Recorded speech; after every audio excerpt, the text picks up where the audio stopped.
बिना एसी पंखे का ससुराल। रजनी अपने एसी वाले कमरे में पंखा चलाकर चैन की नींद सो रही थी, लेकिन अचानक ही उसका पंखा खराब हो जाता है, जिससे कमरे में कूलिंग कम होती है। उसकी नींद खुल जाती है। आहा, मम्मी मेरा पंखा बंद कर दिया क्या आपने? मुझे बहुत गर्मी लग रही है, पंखा चला दो ना। अरे मम्मी चला दो ना, सुन क्यों नहीं रही हो आप मेरी बात? आखिर रजनी गर्मी में उठ जाती है और उसकी माँ पिंकी कमरे में आती है। अरे क्या हुआ, क्यों सुबह सुबह चिल्ला रही है? और 9 बज ही गए हैं, उठ क्यों नहीं रही है तू? और कितना सोएगी? हाँ मुझे गर्मी लग रही है, पसीना आ रहा है। ये पंखा बंद क्यों हो गया है? बंद किया है तो चला दो। मैंने बंद नहीं किया, खराब हो गया होगा। तू नहा कर मेरे कमरे में आ जा, वहाँ पर एसी चल रहा है, ब्रेकफास्ट कर लियो। तेरे कमरे के एयर कंडीशनर को भी राहत मिल जाएगी।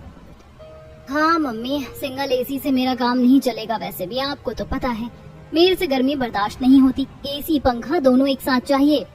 ज्यादा एसी पंखे का आदी मत बन तू। जो हो नहीं सकता मैं उसके बारे में बात ही क्यों करना।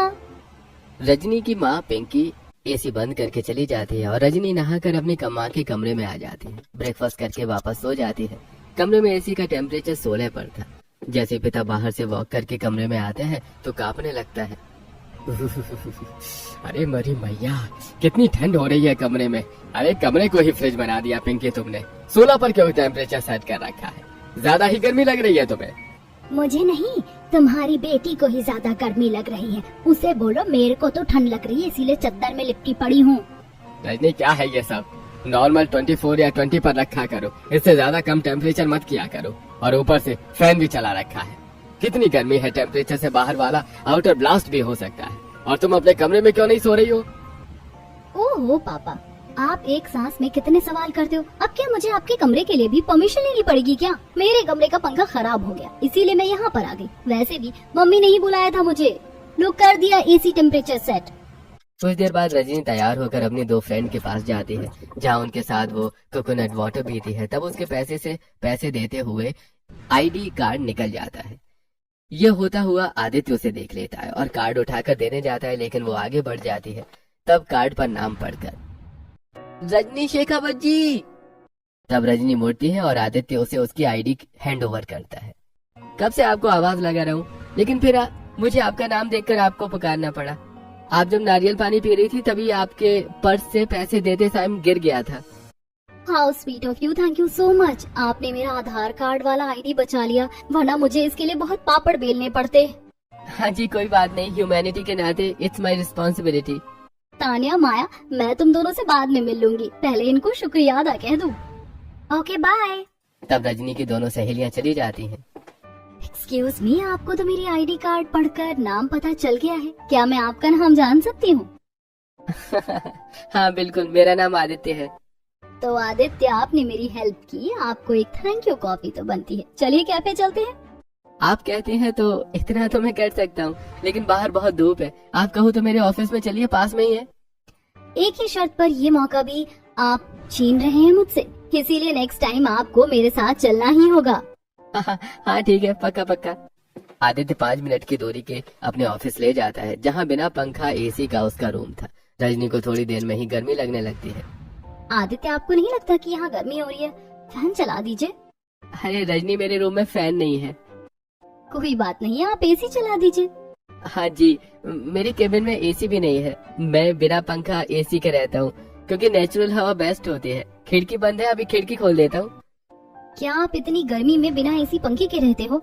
आज के जमाने में कोई इतना अच्छा है कि नेचुरल हवा को पसंद करता है। नाइस।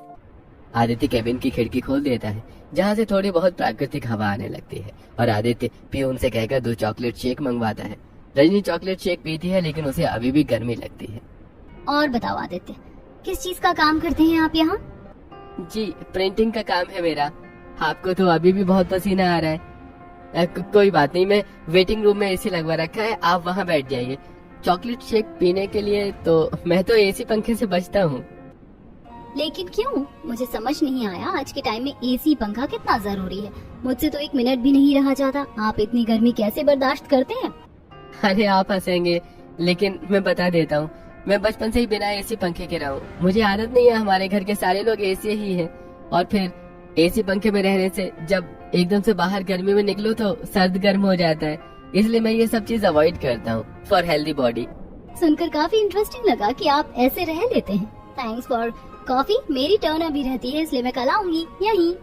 तब रजनी चली जाती है। अगले दिन आदित्य रजनी का इंतजार कर रहा था। रजनी भी फिर ड्रेस में आ जाती है। फिर वो दोनों एक अच्छे से रेस्टोरेंट पर साथ में लंच करते हैं और काफी सारी बातें करते हैं। वो नंबर भी एक्सचेंज हो जाता है। इस तरह धीरे धीरे उनके मुलाकात बढ़ते हैं और 3 महीने बीत जाते हैं। दोनों काफी जल्दी एक दूसरे से शादी के बारे में सोचने लगते हैं। तो आदित्य, तुम रेडी हो ना मुझे जिंदगी भर झेलने के लिए? अरे, अपनी प्यारी जिद्दी जाने मन को झेलने के लिए मैं तैयार हूँ, लेकिन तुम रह लोगी ना? मेरी जैसी मेरी फैमिली भी है। क्या? कैसे तुम्हारी फैमिली, वो भी प्राकृतिक हवा वाले? उन्हें भी ऐसी पंखा पसंद नहीं है क्या? शादी के बाद तुम्हें ऐसे ही रहना पड़ सकता है। बस करो यार, और कितना फेंकोगे तुम? आजकल मई जून वाली गर्मी के मौसम में कोई नहीं है जो गर्मी से तड़पता रहे, बिना एसी पंखे के रहे, और वो भी 2026 में। ऐसा हो ही नहीं सकता। तो बताओ, रहोगी मेरे साथ? हाँ, मैं तुम्हारे साथ रहने के लिए तैयार हूँ। बस मुझे थोड़ी मेहनत करनी है अपने घर वालों को मनाने के लिए, क्योंकि मेरे दादा दादी मम्मी पापा वो अरेंज मैरिज वाले लोगों को मानना पड़ेगा। हाँ, मना लो फिर। मेरे मम्मी पापा से भी मिल लेना। जैसे ही आदित्य घर पर अपने लव मैरिज और रजनी के बारे में बात करता है तो घर वाले शॉक हो जाते हैं। क्या बोला नालायक? तू प्रेम विवाह करना चाहता है? प्रेम विवाह? शर्म को नहीं आई तुझे ये बोलते हुए हमसे? अरे हमारे घर में ये सब प्रचलन नहीं है, पता नहीं है क्या तुझे? आदित्य विक्रम की शादी भी हमने अरेंज करके आई है। दादू, 2 लोग प्यार करें तो बड़ों का काम होता है आशीर्वाद के साथ उन्हें मिला दिया जाए। आप तो जानते हैं आजकल कितने अजीब हादसे हो रहे हैं। कभी लड़का लड़की को छोड़ देता है, कभी लड़की नहीं तो परिवार वाले नहीं मानते, तो फिर दोनों अलग रहना पड़ता है। मुझे तो आप सबका प्यार चाहिए। जब सब कुछ तू सोच कर बैठा है तो हमसे क्या पूछने आया है अब? अरे मम्मी पापा दादा दादी, आप मान जाइए। भाभी बहुत अच्छे घर की लड़की है, पढ़ी लिखी है। ठीक है, जब सब कुछ फाइनल है तो इस बात पर बात करके बात को क्यों खींचना? पंडित जी को बुला दो ताकि कुंडली मिलवाएं। 2 दिन बाद ही सोमवती दोनों बच्चों की कुंडली मिलवाती है और 2 हफ्ते बाद ही रजनी की आदित्य से धूमधाम से शादी हो जाती है। आदित्य के घर वाले भी अच्छे थे, लेकिन रजनी को कहाँ पता था कि अब उसे कैसे ससुराल में डील करना है। साथ ही आसपास के लोग भी गांव वाले थे और आदित्य की फैमिली भी थोड़ा पुराने जमाने वाली थी। वो आज तक चूल्हे का इस्तेमाल करते थे। रजनी का क्या होगा ये जानने के लिए हमें कहानी में आगे बढ़ना होगा, जहाँ बड़े रीति रिवाज के साथ रजनी का गृह प्रवेश होता है। फिर आलते की थाली में पैर रखकर शुभ कदम के छाप छोड़ती है। आजा बिंदनी आजा, अब से तू इस घर की छोटी बहू है, सब कुछ तुझे ही देखना है। और मैं इस घर की बड़ी बहू हूँ, तुम्हारी जेठानी हूँ लक्ष्मी। चाची चाची, और हम आपके बच्चे हैं। चाचू, हमें पता है आप हमारे चाची ढूंढ के लाए हो। चाची, हमें चॉकलेट तो दो। चॉकलेट तुम्हें कल मिल जाएगी, ठीक है? अभी तो हम लाना भूल गए। बहू, सबका आशीर्वाद लेकर आराम कर लो। जी माँ जी। ये कहकर रजनी दादा दादी सास ससुर सबके पैर छूकर परेशान हो जाती है शादी के लहंगे में। यहाँ बहुत गर्मी लग रही है, पंखा तो चला दीजिए माँ जी।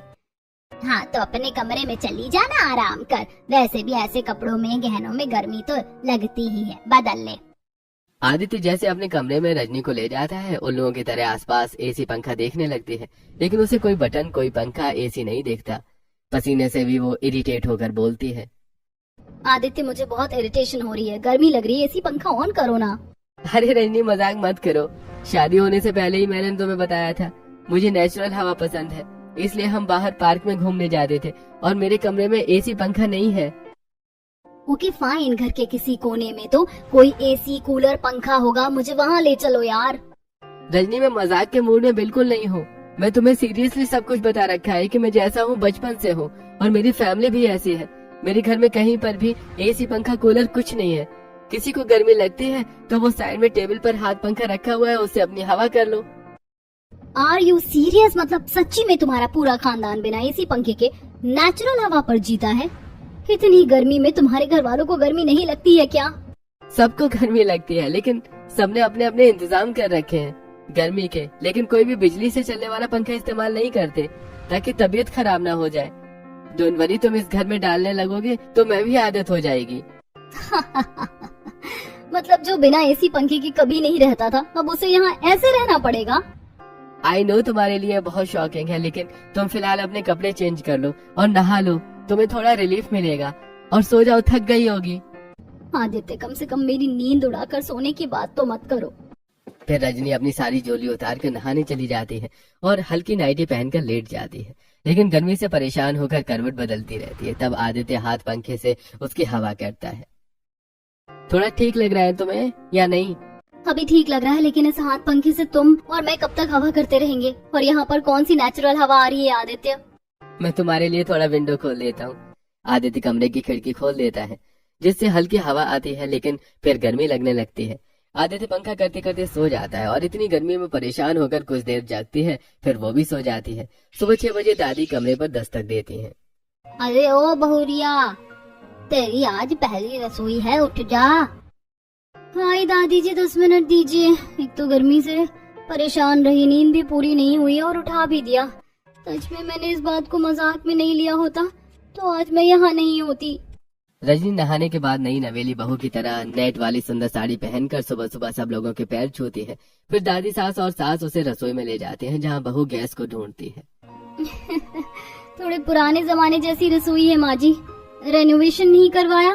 कोई बात नहीं, मुझे गैस सिलेंडर कहीं दिखाई नहीं दे रहा। और क्या बनाना है? यहाँ देख, यहाँ ऊपर नहीं नीचे, ये रहा तेरा गैस सिलेंडर, मिट्टी का चूल्हा। इस पर खाना बनाते हैं हम, तुझे भी इसी पर ही खाना बनाना है। और बहू, इस पर दाल मखनी, चावल, पूड़ी, कचौड़ी, ऐसे ही व्यंजन बनाने, और मीठे में हलवा, और कुछ नहीं। पर माँ जी, चूल्हे पर खाना बनाना है, मिट्टी के, लेकिन मुझे इसका इस्तेमाल करना नहीं आता। मुझे पता है तुझे चूल्हा जलाना नहीं आता, इसलिए मैं तेरी मदद कर दूंगी। राखी, छत से लकड़ियाँ उठा कर ले आ। जी माँ। राखी छत से लकड़ी उठाकर लेकर आती है। संतोषी 2 मोटी लकड़ी के साथ चूल्हा जलाती है, जिससे शुरू में धुआं होने लगता है, लेकिन धीरे धीरे लकड़ियां आंच पकड़ लेती हैं और सास बहू के साथ थोड़ा पहली रसोई का खाना बनाने के लिए बैठ जाती हैं, जिसमें बहू को जमीन पर बैठकर चूल्हे के सामने खाना बनाने में बड़ी परेशानी का सामना करना पड़ता है। माँ जी, बहुत गर्मी लग रही है। यहाँ पर गैस सिलेंडर क्यों नहीं है? आप लोग चूल्हे पर खाना क्यों बनाते हो? आप लोगों को दिक्कत नहीं होती है? ये धुआं आपके लिए सही नहीं है। ए बिंदनी, आते ही अपने रंग दिखाने लग गई। चूल्हे पर खाना बनाने नहीं आता तो बनाना सीख। घर में 100 सालों से ऐसे ही खाना बन रहा है, आज तक कोई दिक्कत नहीं हुई, अब कौन सी दिक्कत होगी? सीख ले तू भी। वो तो ठीक है दादी जी, लेकिन आज के समय में इतने पुराने तरीके से कौन रहता है? आपको थोड़ा अपडेट करवाना चाहिए रसोई को। और एक भी पंखा नहीं है इस घर में। हाँ, क्योंकि वो हमारी सेहत के लिए सही नहीं है। तुझे गर्मी लग रही होगी, तेरे घर एसी पंखा होगा, लेकिन हम सब बिना एसी पंखे के रहते हैं। तुझे भी अपनी आदत बनानी होगी। ज्यादा गर्मी लगे तो आंगन में नीम की छांव है, उसके नीचे बैठ जा, मुंह धोकर सही लगेगा। पर अभी पहले रसोई की रस्म पूरी कर। नाचना जाने आंगन टेढ़ा, मेरे से नहीं हो रहा ये सब। बस लगता है यहाँ शादी करके फंस गई हूँ। रजनी के साथ संतोषी उसका खाना बनवाने में मदद करती है। चूल्हे पर खाना बनाकर बहू पसीने में भीग चुकी थी। 2-3 घंटे में खाना बन जाता है और बहुत सारा खाना डाइनिंग टेबल पर लगता है। तब अपने पल्लू से हवा करती हुई रजनी, बाप रे, इस घर में बहुत गर्मी है, मेरी तो हालत खराब हो गई। रजनी के इस वाक्य पर घर के सभी लोगों से घूर रहे थे। आप सब लोग ऐसे क्यों देख रहे हो? मैं तो मजाक कर रही थी। गर्मी वो क्या होती है? कुछ भी तो नहीं। दादाजी, पापा जी, हाँ आप सब खाना शुरू कीजिए ना। चाची, पहले मुझे चॉकलेट वाला दूध दे दो। नहीं चाची, पहले मैं दूध पीऊंगा। हाँ हाँ बच्चों, मैं लेकर आती हूँ। रजनी बच्चों के लिए चॉकलेट वाला दूध लेकर आती है और बड़ी बहू हाथ पंखे से दादा दादी की हवा करती है। अरे बहू, अच्छे से हवा करना। अरे मरे मरे हाथ चला रही है। वैसे छोटी बहू ने खाना तो अच्छा बनाया है। हाँ, खाना तो ठीक है, लेकिन बहू का पहनावा थोड़ा अलग है। दादा दादी इतना तो चलता है। रजनी, जरा और पूड़ियाँ ले आओ, ठंडा पानी पी भी ले। आओ, गर्मी लग रही है। गर्मी हो रही है तो गर्मी सबको ही लगेगी। ऐसा कर रजनी बहू, सबके लिए ठंडा ठंडा नींबू पानी बना कर लिया। हाँ, ये ठीक रहेगा माँ। लाई माँ जी। ये भगवान, इतनी गर्मी लग रही कि दोबारा से नहा लूं। ये कहकर रजनी रसोई में जाकर पूड़ियाँ बनाकर और नींबू पानी बनाकर सबको देती है, जिसे पीकर सब आह भरते हैं। ये बिंदनी, तेरा शगुन जैसा भी है, तेरे लिए मुश्किल था चूल्हा जलाना। अरे चलो सोमवती, थोड़ा बाहर बैठ जाते हैं, यहाँ तो गर्मी हो रखी है। हाँ हाँ चलो। ये कहकर दादा दादी घर के नीम की छांव में आंगन में चले जाते हैं, जहाँ थोड़ी ठंडक होती है, और पड़ोसी मुकेश, सरस्वती अभी उनके पास बैठ जाते हैं। अरे चाचा जी, पोता बहू के हाथ से खाना खा लिया।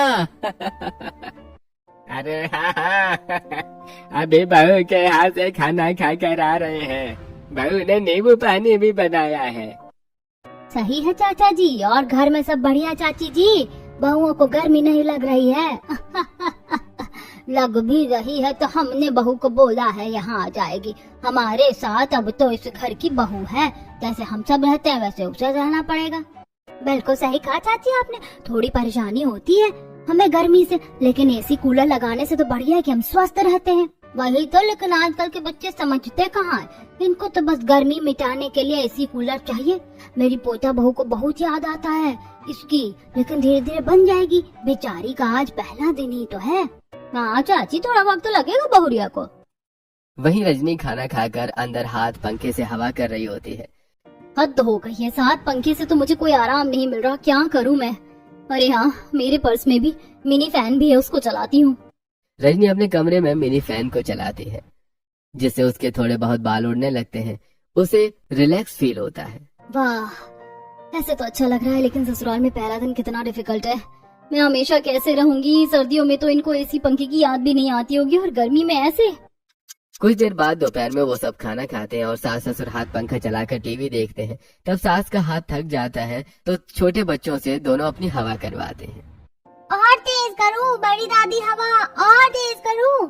दीदी तुमसे ज्यादा तेज हवा तो मैं बड़ी दादू की कर रहा हूँ। ये देखो दादू, ये देखो, आहा बड़ी दादी, बड़े दादू मैं थक गया। अरे जल्दी, इतनी जल्दी? चलो मैं तुम्हारी हवा कर देता हूँ। बड़ी दादी कार्टून लगा दो डोरेमोन का। ठीक है ठीक है। तब बच्चे कार्टून देखने लगते हैं। सोमवती राय बहादुर बच्चों की हवा करते हैं। तब उनका हाथ भी थक जाता है। तब रजनी, दादाजी दादी जी, आपको नहीं लगता कि ऐसे घर के सब लोग हाथ पंखा चलाकर थक जाते हैं? हाथ भी थक जाते हैं, कुछ नहीं तो कम से कम पंखा ही घर में लगवा दीजिए, जिससे किसी को पसीना ना आए। बहू, तो फिर वही बात कर रही है। अब क्या तेरी गर्मी के लिए घर के परंपरा नियम छोड़ दे? अरे बहू, इस घर में मेरे पिता के समय से कोई पंखा नहीं लगे, न एसी, जब तो होते भी नहीं थे, पर कूलर भी नहीं लगा है। जो इस घर में कभी नहीं हुआ वो आज भी नहीं होगा। बेटा, अगर कोई चीज बहुत पुराने समय से चल रही है तो उसकी कोई वजह होती है, वैसे उसे ही चलने दिया करो। खुद को भी इस चीज में ढको, तुम्हारे लिए अच्छा होगा। जी दादाजी। बेचारी रजनी सुनकर वापस गर्मी वाले कमरे में आ जाती है। दोनों भाई ऑफिस चले जाते हैं। शाम को 7 बजे ही बड़ी बहू के साथ मिट्टी के चूल्हे पर खाना बनाने लगती है। ओहो दीदी, इस चूल्हे के आगे तो बहुत गर्मी लगती है, आप कैसे झेलती हो ये सब? आपको गर्मी नहीं लगती? और वो छोड़ो, सोते कैसे हो? मुझे तो रात भर ठीक से नींद भी नहीं आई। मुझे तो नींद आ जाती है इस घर में। 7-8 साल जो हो गए हैं। छत पर जाती हूँ रात में सोने से पहले, छत को धो देती हूँ, मतलब ठंडे पानी से ठंडी पड़ जाती है, और फिर सूखने के बाद वहाँ सो जाते हैं। मच्छर लगते हैं तो मच्छरदानी लगा लेते हैं। छत पर हवा तो चलती ही है। तुम्हें अगर ऊपर सोना है तो तुम भी आ जाओ। कभी कभार हम सब लोग छत पर ही सोते हैं। वाह दीदी, आपने तो बहुत अच्छे से घर में एडजस्ट कर लिया है। इनको भी क्या ही भड़काऊं जब इनको आदत है। सारा खाना बन जाने के बाद रात को सब खाना खाते हैं। दादा दादी बाहर आंगन में सोते हैं। सास ससुर खिड़की खोलकर कमरे में, जेठ जेठानी अपने बच्चों के साथ छत पर जाते हैं। छत धोने के बाद बिस्तर बिछाकर लेट जाते हैं। अरे वाह यार, तो मजा आ रहा है। बल्ले बल्ले मम्मी, यहाँ तो ठंडी हवा चल रही है। हाँ बेटा, लेट हो जाओगे, स्कूल भी जाना है ना। इतने दिनों से स्कूल की छुट्टी हो रखी है। अरे वाह, अपने कमरे से तो अच्छी हवा चल रही है यहाँ पर, लेकिन सो नहीं सकती। एक तो न्यू बहू हूँ और जेठ जी भी, ऐसे थोड़े अच्छा लगता है। रजनी वापस अपने कमरे में जाती है, जहाँ आदित्य पहले से ही सो जाता है। उसे थोड़ा पसीना आता है। बाप रे, माँ जी ने इसको बचपन से कैसे आदत डलवा रखी है। पसीने में भी भीगकर सो रहा है चैन की नींद लेकर। और एक मैं हूँ 24 घंटे गर्मी में बिना एक पंखे के सरवाइव कर रही हूँ। पीएम की ओर से मुझे अवार्ड देना चाहिए। रजनी नहाकर मिनी फैन के सहारे सो जाती है। थकावट से वो भी गर्मी में सो जाती है और सीधा सुबह उठती है और अपनी जेठानी के साथ घर की साफ सफाई करवाकर खाना बनाने की तैयारी करती है और वो बच्चों को स्कूल भेजती है। अरे बहू, सत्तू का शरबत बना दे और तू भी पीना, गर्मी से राहत मिलेगी तुझको। माफ कीजिएगा माँ जी, मुझे सत्तू का शरबत बनाना नहीं आता, आप बता दीजिए, मैं बना कर ले आती हूँ। अरे तुम बच्चों को बस प्रेम विवाह करना था, घर के काम भी संभालने आने चाहिए। संतोषी, अपनी बहू को ट्रेन करो थोड़ा। जी, चल बहू रसोड़े में।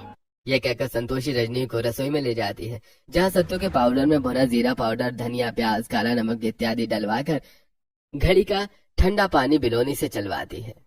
ले बहू चख ले, ये बनाना आसान है और तुझे अब से ऐसे ही बनाना है, वो भी रोज, गर्मियों के लिए बढ़िया रहता है।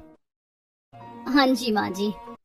रजनी सबको घर में सत्तू का शरबत परोसती है, जिसे सब पीते हैं। राखी भी अपने कॉलेज चली जाती है। सब अपने आराम में व्यस्त थे, तब रजनी हाथ पंखे से परेशान हो जाती है। इस घटिया पंखे से हवा भी नहीं लग रही, जरा पड़ोस के घर होकर आती हूँ, उनके यहाँ तो पंखा, एसी, कूलर कुछ होगा। ये कहकर रजनी सर पे पल्ला रखकर घर से बाहर जाती है, पड़ोस के घर में बैठती है। अरे बहू, आज तुम कैसे आ गई हो? तुम्हारे सास ससुर कहाँ है और मन तो लग रहा है? हाँ आंटी जी, मन तो लग रहा है, सब सो गए हैं, नंद भी घर पर नहीं है, बच्चे स्कूल गए हैं, वो भी नहीं है, तो मैंने सोचा आपसे बातें करने आ जाऊं। बिल्कुल सही सोचा तूने, मैं तेरे लिए चाय बना कर लाती हूँ।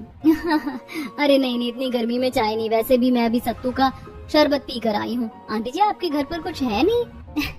मेरे घर तेरे घर क्या, यहाँ आसपास के पूरे मोहल्ले में कहीं भी ऐसी पंखा कूलर नहीं है। क्यों, आप सबको गर्मी नहीं लगती? अरे तेरे ददिया सास ससुर के समय से हम गांव वाले ऐसे ही रहते हैं। हमारा भी यही मानना है कि बिजली के उपकरणों को लाकर तबीयत खराब होती है और फिर खर्चा भी आता है, इसलिए प्राकृतिक हवा ही सही रहती है। बाप रे, मेरे ससुराल वाले तो महान है ही, गांव वाले भी कम महान नहीं हैं। किसी के भी घर में कैसे जाऊं, कोई पंखा कूलर ही नहीं चलाता है, एसी तो दूर की बात है। आंटी जी मैं चलती हूँ, चूल्हे पर दूध रखा था, फिर आती हूँ।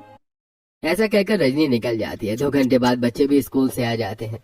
ऐसे दिन गुजरते हैं। गर्मी पड़ने से घर के मर्द बनियान में रहते हैं। बच्चे दोपहर में आइसक्रीम वाले के आने पर आइसक्रीम खाते हैं। तब रजनी भी सबके लिए आइसक्रीम खरीदती है। माँ जी, पापा जी, आप भी खा लीजिए।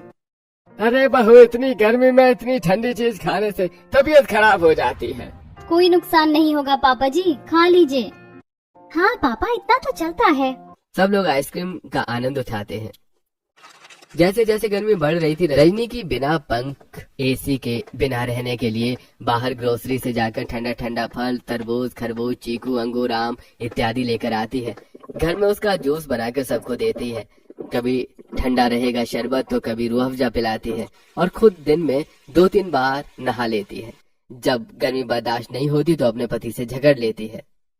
मुझे जरा सा भी अंदाजा होता ना कि तुम नहीं, तुम्हारी पूरी फैमिली, पूरे गांव वाले ऐसे हैं, मैं कभी शादी के लिए हाँ नहीं करती। हाँ, तुम्हें तुम्हारा हाथ पकड़कर तुमसे जबरदस्ती शादी थोड़ी की है।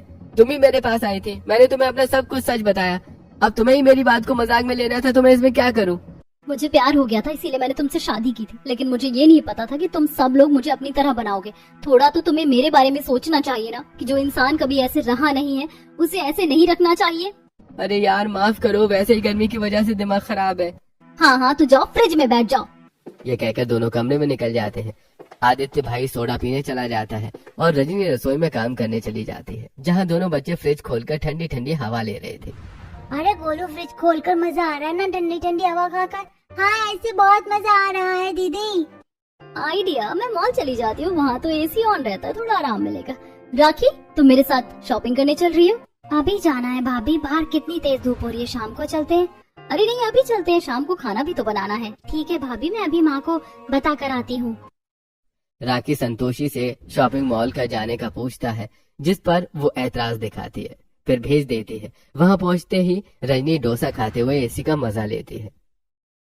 भाभी, शॉपिंग कब करोगी? सच सच बताऊं राखी, मैं यहाँ शॉपिंग करने नहीं बल्कि एसी की हवा खाने आई हूँ। अपने घर में तो रेगिस्तान के मरुस्थल जैसा लग रहा था, लेकिन यहाँ मसूरी की वाइब आ रही है। मैं गर्मी में बहुत परेशान हो चुकी हूँ राखी, पता नहीं तुम सब कैसे रहते हो। भाभी, घर वालों को पता चला तो गुस्सा करेंगे। प्लीज मेरे लिए तुम मत बताना। ठीक है भाभी। रजनी को एसी में इतना अच्छा लगता है कि वो झपकी मार लेती है। फिर दोनों नंद भाभी घर आ जाते हैं, जहाँ फिर से बहू को चूल्हा जलाकर खाना बनाना पड़ता है। दोनों की लड़ाई भी सॉल्व नहीं होती। रोज रोज गर्मी से परेशान होकर रजनी की तबीयत खराब हो जाती है। एक दोपहर सब लोग छत पर अलग अलग खटिया पर बैठे थे। छत के चूल्हे पर रजनी खाना बना रही थी। पसीना टप टप गिर रहा था। हाथ पंखे से बच्चे और बुजुर्ग अपनी हवा कर रहे थे और बहू बार बार रोटी बनाकर परोस रही थी। माँ जी, पापा जी, ले लीजिए आपकी रोटी। दादाजी, दादी जी, आपका दही, इसमें भुना हुआ जीरा पाउडर भी डाल दिया है। अरे जल्दी जल्दी, हाल चाल? बहू रोटी के लिए बैठे हैं, गर्मी भी लग रही है। जी दादाजी। हाँ चाची, पानी पानी बहुत मीठी लग रही है। रजनी जरा बच्चों के लिए पानी ले आओ, एक तो चक्कर आ रहे हैं, पानी भी मैं ही लेने जाऊं? लाई दीदी। रजनी सीढ़ी उतरकर जैसे तैसे रसोई में आती है कि वहाँ चक्कर खाकर गिरने से उसके सिर और कोहनी पर चोट लग जाती है। आवाज आने पर सभी लोग नीचे आते हैं। खून निकलने पर आदित्य डॉक्टर को बुलाता है, उसकी मरहम पट्टी करता है। देखिए, आपको थोड़ा रेस्ट की जरूरत है। बीपी लो की वजह से आपको चक्कर आ गए।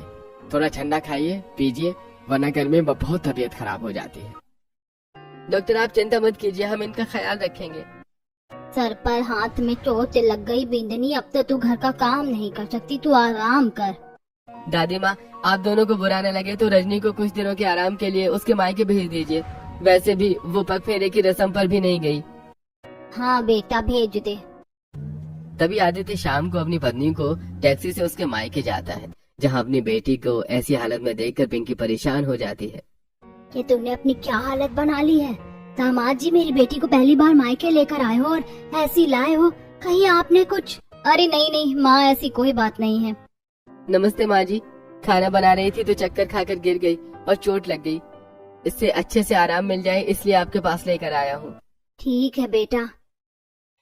थोड़ा चाय नाश्ता करके आदित्य चला जाता है और रजनी अपने एक वाले कमरे में चैन की राहत लेती है। आहा, अब जाकर मुझे चैन आया है पंखे में। माँ एक सच बताऊं, आपको मेरे ससुराल में एसी पंखा बिल्कुल भी नहीं है। ये लोग प्राकृतिक हवा में जीते हैं। मुझे लगा सिर्फ आदित्य ऐसे ही होगा, मजाक कर रहा है। मैंने इस बात को मजाक में ले लिया। शादी के बाद पता चला ससुराल वाले तो ससुराल वाले, गांव वाले भी गजब हैं। उनके घर में भी ऐसी पंखा नहीं, इसीलिए मेरी हालत ऐसी हो गई है। क्या तेरी ये हालत इनकी वजह से हुई है? इतने गरीब है क्या जो ऐसी पंखा नहीं लगा पा रहे हैं? रुक जा, मैं ही बात करती हूँ। रहने दो माँ, कोई परंपरा है उनकी, एक ना एक दिन तो मैं ठीक से समझा दूंगी। फिलहाल छोड़ो ये सब, मैं आपके पास शांति से रहना चाहती हूँ। क्या मेरी बच्ची, मैं तुझे कोई काम नहीं करने दूंगी, तेरा जो मन है वो बना कर दूंगी।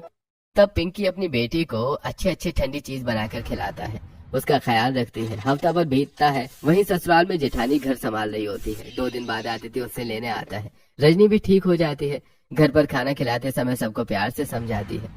दादा दादी मैं कोई जिद नहीं कर रही, मैं सिर्फ सबके भले के लिए कह रही हूँ कि गर्मी से परेशान होकर किसी की भी तबीयत खराब हो सकती है। थोड़ा तो पंखा कूलर एसी लगवा लीजिए, चाहे ज्यादा मत चलाइएगा लेकिन थोड़ा बहुत। अब तो हीट वेव्स भी आने वाली हैं। टीवी में रेड अलर्ट भी जारी किया है। 9 तपा सही नहीं होता किसी के लिए। अरे एक बहू तेरी इस घर में नहीं चलेगी, पहले ही बोल दिया गया है, तू कुछ मत बदल अब। रजनी चुप हो जाती है।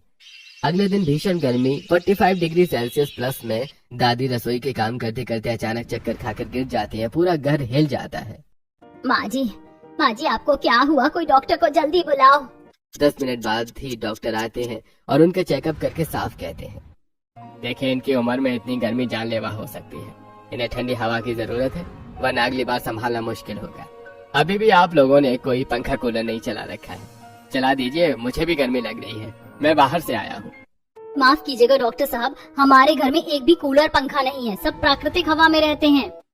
ये क्या नॉनसेंस है? प्राकृतिक हवा 24 टाइम ठंडी हवा नहीं चलती। आपको थोड़ा बहुत घर में इन चीजों का लाभ देना चाहिए। देख लीजिए इनकी हालत कैसी हो रखी है, आप सबकी भी हो सकती है। अगर इसको हल्के में लेंगे तो कल आप सबकी तबीयत ऐसी खराब होगी, और एक बार लू लग जाने पर इंसान भी नहीं बिस्तर से उठ पाता। आपको तो और ठंडी चीजें खाने पीने चाहिए, ठंडी हवा में रहना चाहिए। दादाजी, क्या अभी आपके लिए दादी जी से ज्यादा नियम परंपरा आपको प्यारा है? ये सोचकर राय बहादुर टूट कर बैठ जाता है। उसकी आवाज में कपकपी होती है। अरे सही बोला तूने, इस नियम परंपरा के चक्कर में मैं अपनी अर्धांगिनी को तो नहीं खो सकता। मैंने पूरी जिंदगी अपने नियमों को जिया, लेकिन अगर इन्हीं नियमों की वजह से तुम्हारी दादी को कुछ हो गया तो ये नियम किस काम के हैं? मैं तुम्हारी दादी को कुछ नहीं होने दूंगा। अब से इस घर में ऐसे पंखे कूलर सब लगेंगे। माफ करना बहू, हमारे नियम की वजह से तुम्हारी भी तबीयत खराब हुई और तुमने शुरू से बहुत झेला। दादाजी माफी मांगकर शर्मिंदा मत कीजिए, मैं आपकी बेटी जैसी हूँ। डॉक्टर चला जाता है। अगले दिन ही घर में अपने कमरे में पंखा एसी कूलर लग जाता है। ठंडी ठंडी हवा लेते हैं बच्चे, खुशी से नाचने लगते हैं। हवा वगैरह ठीक है, लेकिन मशीन की हवा इतनी भी नहीं लेनी कि प्राकृतिक हवा को भूल जाओ। हाँ दादी, हमें मंजूर है। इस तरह रजनी अपने ससुराल में एसी पंखे की हवा में खुशी खुशी रहने लगती है। और गांव वाले भी उन्हें देखकर अपने घर में सुविधा उपलब्ध करा लेते हैं और गर्मी से बचते हैं। दोस्तों, परंपरा वो होनी चाहिए जो जिंदगी को बचाए, न कि उसे खतरे में डाले। और बदलाव वो करो जो अपनों के लिए हो, अपनों के खिलाफ नहीं।